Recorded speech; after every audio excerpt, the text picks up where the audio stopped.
Hey there, welcome back to my channel. Today I'm going to break down exactly why underfueling is sabotaging your performance and how you can fix this. But before we start, please don't forget to subscribe to my channel and turn on the notification bell so you never miss another video. All right, let's get into it. Now, the truth is, this is not just about being tired and feeling sluggish in your training sessions. It's much bigger than that. Underfueling over a long period of time is pretty much you constantly working against your body. Sure, you can push your body to its limits, but eventually your engine is going to stop running and there's going to be red flags everywhere that's telling you that something is wrong.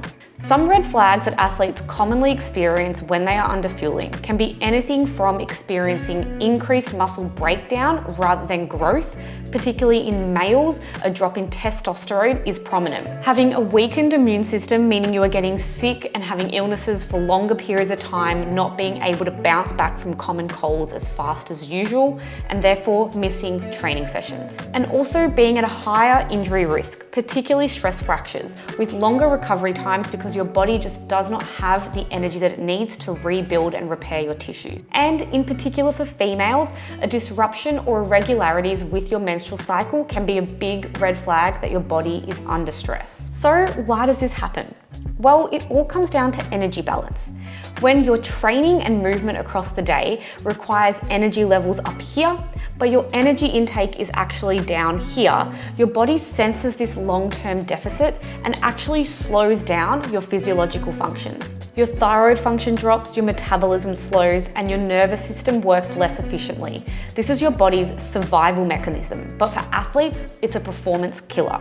So we know what's going wrong in the body, but what is actually going wrong with the nutrition choices that you're making? Firstly, it's thinking that you're eating enough, but you're actually not. Many athletes underestimate the true energy demands of their sport and what it takes to reach optimal performance. They might think that they're fueling enough, but in reality, when you go and track your food, it ends up being 500 to 1,000 calories under where it should be. You might be underestimating your portions, skipping meals, or eating too clean and avoiding carbohydrates. Which leads me to my next point, which is prioritizing protein, but always forgetting about carbohydrates.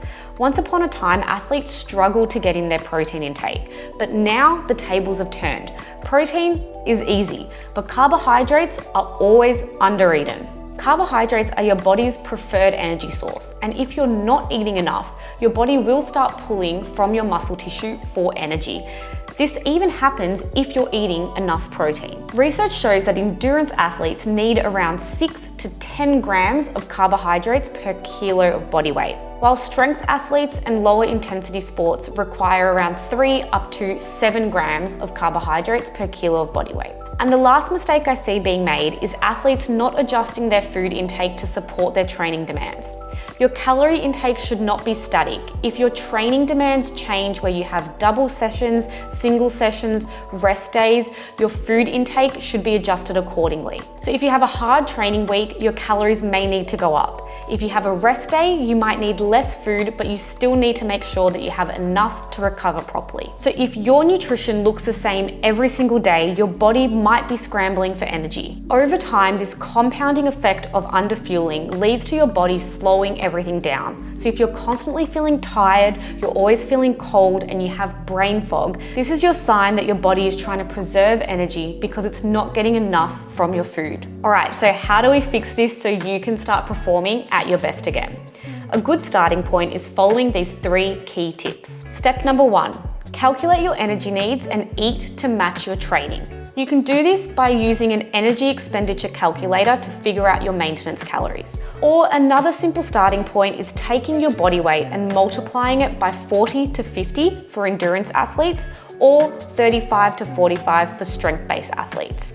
This will give you a starting point for your calorie intake. If you are training intensely, start with the higher range. You can then adjust over time and make sure you figure out your sweet spot. Step number 2 is timing your intake around your training so you have enough energy on board to fuel your performance. So for pre-training, aim to have a high carbohydrate meal 2 to 4 hours before.